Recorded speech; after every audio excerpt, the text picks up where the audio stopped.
Rasulullah menjawab, saya pucat begini bukan karena sakit, tetapi karena saya ingat uang 7 dinar yang kita dapatkan kemarin.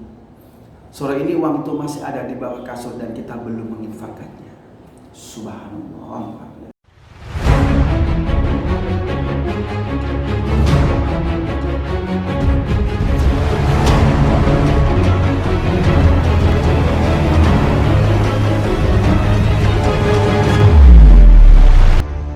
Saya pernah membaca cerita dikisahkan oleh Umar bin Khattab. Suatu hari seorang laki-laki datang menemui Rasulullah SAW untuk meminta-minta. Lalu Rasulullah memberinya. Keesokan harinya lagi laki-laki itu datang kembali meminta-minta. Lalu Rasulullah memberinya lagi. Keesokan harinya lagi ia datang kembali dan meminta. Rasulullah kembali memberinya. Dan keesokan harinya, hari keempat, ia datang dan kembali meminta-minta. Kemudian Rasulullah bersabda, saya tidak mempunyai apa-apa saat ini. Akan tetapi, ambillah apa yang engkau mau dan jadikanlah itu utang bagimu. Jika suatu saat saya mempunyai sesuatu, saya akan membayarnya. Umar lalu berkata kepada Rasulullah SAW, wahai Rasulullah, janganlah engkau memberikan sesuatu yang berada di luar batas kemampuanmu. Rasulullah pun tersenyum. Lalu beliau bersabda lagi kepada Umar, karena itulah saya diperintahkan oleh Allah. Mari kita perhatikan lagi kisah luar biasa yang dituturkan oleh, kalau tidak salah, Sayyidah Ummu Salamah, ya, istri Rasulullah SAW. Suatu hari Rasulullah masuk ke dalam rumahku dalam keadaan muka pucat. Saya khawatir jangan-jangan beliau lagi sakit. Kemudian saya bertanya, ya Rasulullah, mengapa wajahmu pucat begitu? Apakah Anda sakit? Rasulullah menjawab, saya pucat begini bukan karena sakit, tetapi karena saya ingat uang 7 dinar yang kita dapatkan kemarin. Sore ini uang itu masih ada di bawah kasur dan kita belum menginfakkannya. Subhanallah, luar biasa.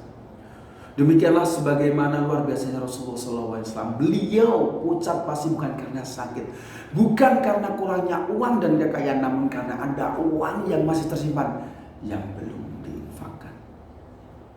Subhanallah. Kita pun demikian, terkadang pucat, sedih dan murung.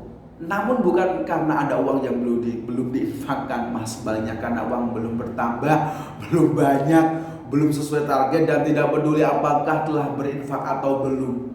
Sungguh Rasul benar-benar betul-betul memiliki budi yang sangat luhur.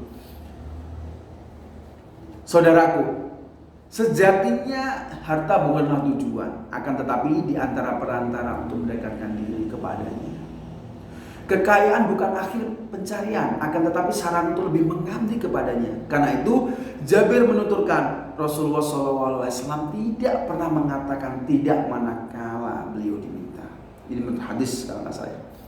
Yang menjadi pertanyaan, mengapa Rasulullah lebih giat lagi dalam bersedekah di bulan Ramadan? Ada cerita dramatis. Pertama, karena kemuliaan waktunya. Di antara sebab dilipat gandakannya amal ibadah seseorang adalah karena kemuliaan waktu melaksanakannya. Karena itu dalam sebuah hadis riwayat Imam Tirmidzi, ini kan nggak salah ya. Ketika Rasulullah SAW ditanya sedekah yang bagaimana yang paling utama, Rasul menjawab sedekah yang dilakukan pada bulan Ramadan. Walaupun belum Ramadan, tapi ingat bulan Ramadan sedekah utama.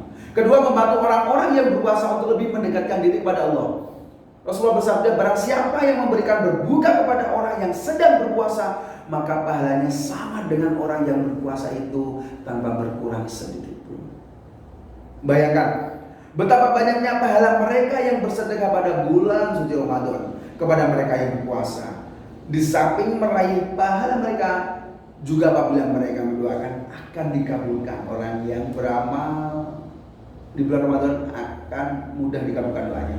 Maka doanya akan dikabulkan dengan cepat, dan itu sudah luar biasa. Ketiga, puasa dan sedekah merupakan salah satu meraih surganya Allah. Hal ini sebagaimana ada cerita dalam hadis, siapakah di antara kalian yang berpuasa hari ini?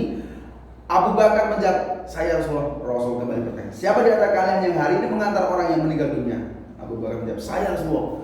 Rasulullah bertanya, siapa di antara kalian yang hari ini bersedekah? Abu Bakar menjawab, saya Rasulullah. Bertanya kembali, siapa di antara kalian yang hari ini menjenguk orang sakit? Abu Bakar kembali menjawab, saya Rasulullah.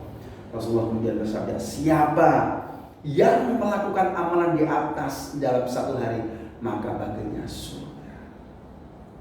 Demikianlah sedekah dan puasa merupakan dua hal yang penting untuk meraih surga. Keempat, puasa dan sedekah merupakan dua hal yang sangat penting untuk menjauhkan diri dari api neraka. Itulah beberapa rahasia mengapa Rasulullah SAW lebih dermawan lagi manakala bulan Ramadan tiba. Semua karena banyak rahasia dan keistimewaan yang hanya didapatkan pada bulan Ramadan dan tidak terdapat di bulan lainnya. Rasulullah bersabda, orang yang dermawan itu dekat dengan Allah Subhanahu wa Ta'ala. Maka jadilah pribadi yang dermawan, ya saudara-saudara bisa. Dan juga dekat dengan surga, dekat dengan sesama manusia serta jauh dari api neraka. Sedangkan orang yang pelit dan kikir, ia jauh dari Allah, jauh dari surga, jauh dari manusia dan dekat dengan api neraka. Orang yang bodoh tetapi dermawan lebih dicintai oleh Allah daripada orang yang rajin ibadah tetapi pelit dan kikir. Wallahu a'lam bimuradi. Dan semoga apa yang saya sampaikan ini bermanfaat bagi Anda dan sampai jumpa di video saya berikutnya.